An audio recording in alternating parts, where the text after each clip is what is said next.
Good morning, everyone. I hope that you did really well on your first quiz of the quarter. Um, I will look over those and give you a grade by, I would hope, Thursday, because today's Tuesday. Yeah. So I will give you a grade by Thursday. All right. So now we're about to start a new section. We're going to go into 15.2. And let's just start off by talking a little bit about how they open this chapter. So they're talking about the Peekskill meteor and how on October 9th, 1992, this meteor started to come in and it was a big deal. People saw flashes of lights and it zoomed by them.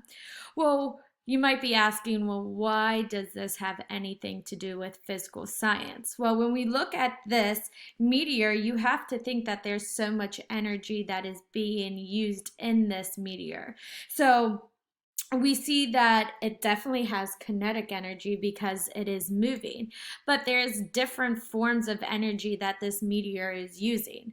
For example, what about the light that that meteor is giving off?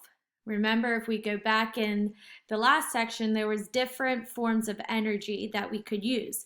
And there was one that we talked about, the galaxy, and how it has light coming from the stars. So think of this meteor and think about the light coming off of this. And you should be able to say that that is going to be used as electromagnetic energy. So you can see the light from the meteor.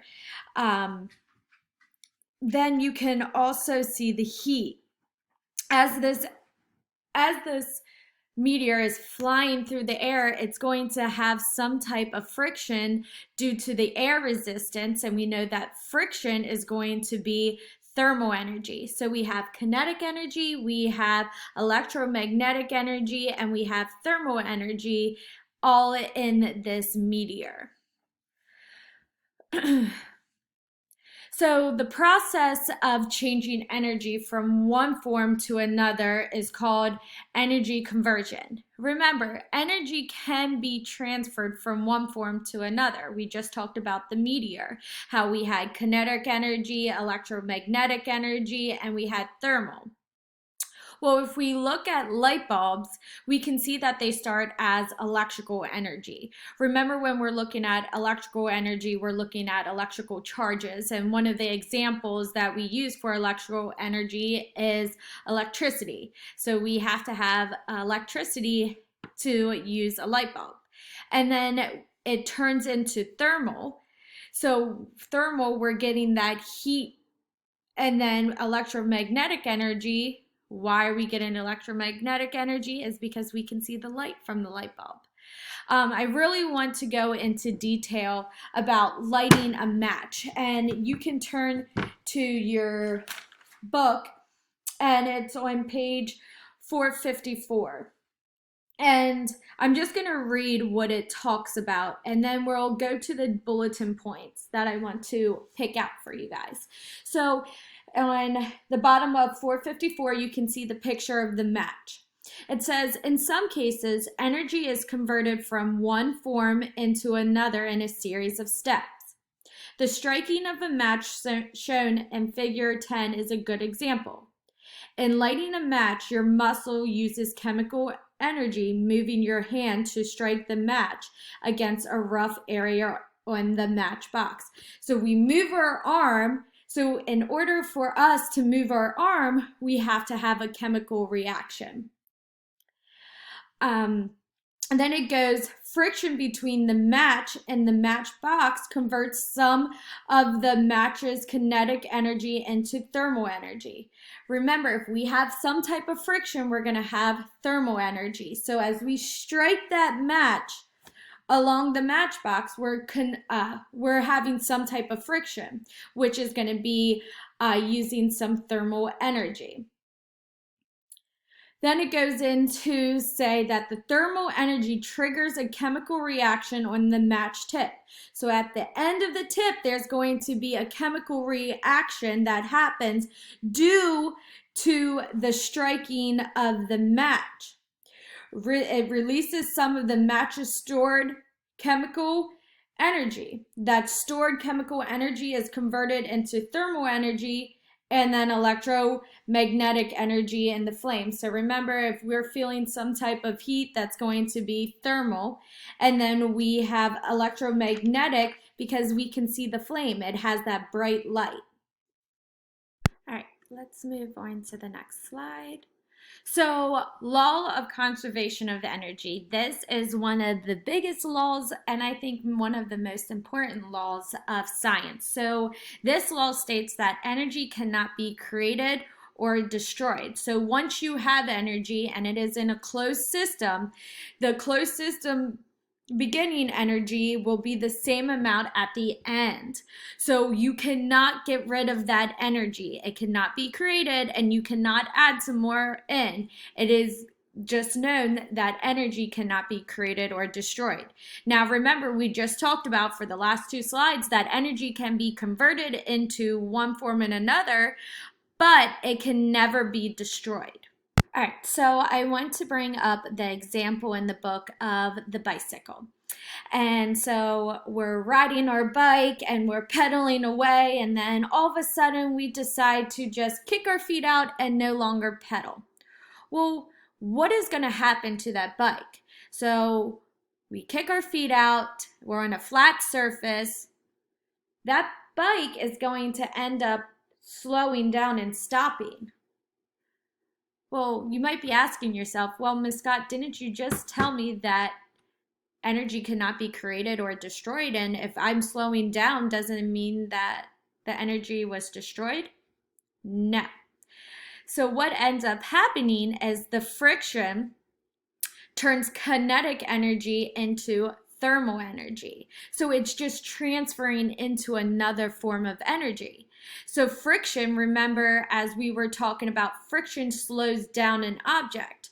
Well, you are no longer going to have that kinetic energy. Friction is going to happen and it's going to turn into thermal energy. Also, you got to think about it, while you're riding that bike and you have kinetic energy, your tires are going, and that's causing some type of friction. And you yourself are going through the air. Air resistance is going to cause some type of friction.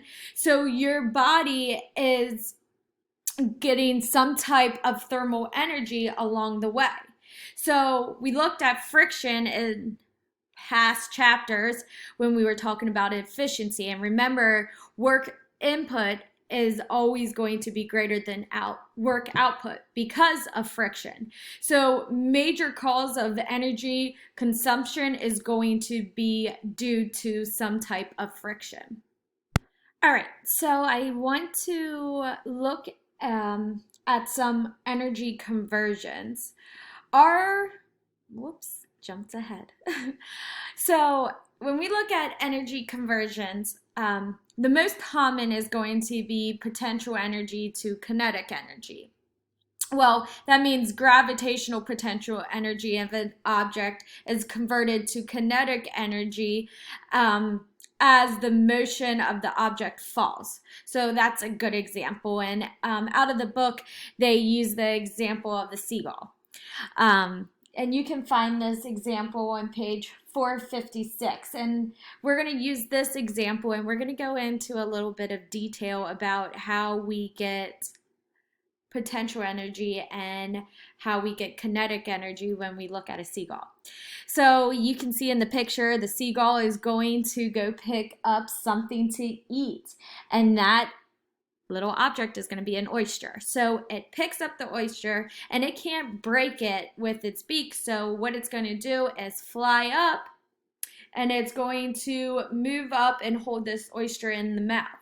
Well, when it's at its highest point, that oyster is going to have potential energy. It's going to have the highest amount of potential energy. Then when that seagull releases the oyster and it starts falling down to the ground, that's going to be kinetic energy. So you can see where it started as potential, the seagull released it, turned into kinetic energy, and then as soon as that oyster hits the ground, it splits open, and then that seagull can eat the oyster, and now it's really happy. So that's just one example of potential energy and kinetic energy. Now, that was an example of potential energy turning into kinetic energy. But this can happen both ways. You can go from potential energy to kinetic energy, or you can go from kinetic energy to potential energy. And I'll show you those on the next couple of slides. All right, so we're also going to talk of energy conversion and pendulums. And I just had my pendulum here. My example of a pendulum is going to be my car keys and the rope that it's on. So a pendulum is a weight swinging back and forth from a rope or a string. So this is the only thing I had at home, so we're just going to use this one. When we are swinging this back and forth, we are having energy conversion. At some point, we're going to have potential, and we're also going to have kinetic. So if I raise this up, we're going to have potential energy. So this is going to be gravitational potential energy. I release it, it's going to turn into kinetic energy, and then it's going to, at the very bottom, it's going to have the most kinetic energy. And as it starts to go up, it's going to lose kinetic energy and turn into potential energy. And then as soon as it pulls up here, it's going to be potential energy and have no kinetic energy. Let's review that again.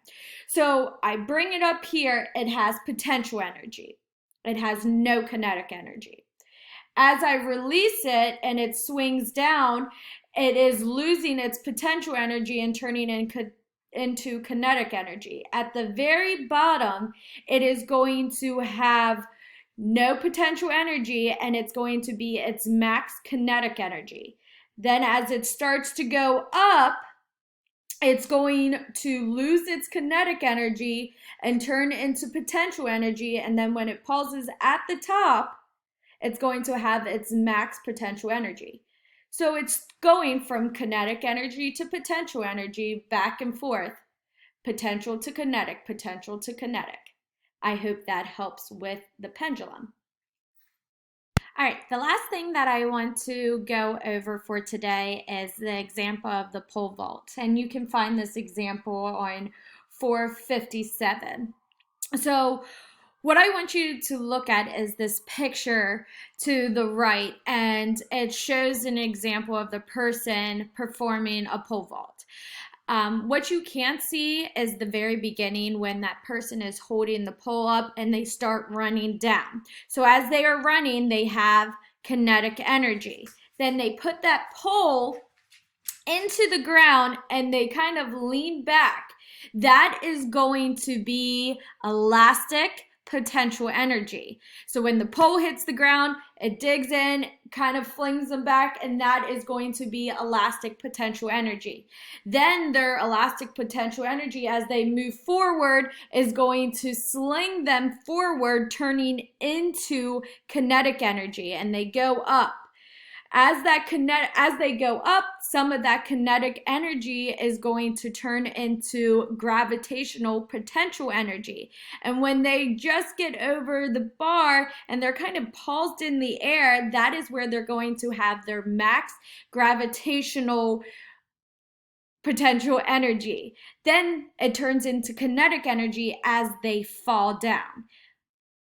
So we're going to get kinetic energy. Then when the pole on the ground hits, it's going to be elastic potential energy. As they start to move up, that is going to be kinetic energy. At the very top, when they're kind of going over top of the bar and they're pausing for a second, that's going to be gravitational potential energy. And as they fall to the mat, it's going to be kinetic energy. All right, guys, that's all I have for today. Make sure that you go into Teams and you do the assignment for today. All right, guys, miss you.